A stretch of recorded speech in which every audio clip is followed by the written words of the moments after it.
eggheads, this is Liz, a certified technician. You will need two things to install Chrome: your Acer Chromebook, and the second thing, your installation software. If you don't have one of these, that's okay.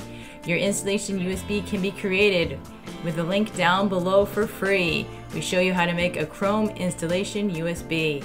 I'm going to plug mine in. And you need this if you have perhaps a problem with your operating system to install Chrome, or if you installed a new solid-state drive. So I'm going to hit the power button. This is the screen we will need to start the process. If at this point you've unplugged your USB, please make sure to plug it back in. You'll need it. If you find this video in any way helpful, please like, share, and subscribe for more great content. All right, but back to the process. I'm going to use my arrow keys, and I'm going to arrow down to recovery using external storage. I have my USB plugged in, and I hit enter. You can also try using it with your internet connection, but that is harder. Now I'm hitting next on all these, and I keep going.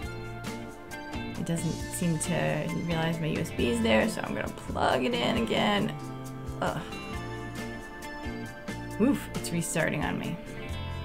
So this is a real life possible scenario. It detected it, and now it just immediately started the process. So at the end of this, hopefully, it's just an issue with my operating system. Maybe it needed an update, maybe it had a glitch or some sort of error, and it just needed a fresh version of it.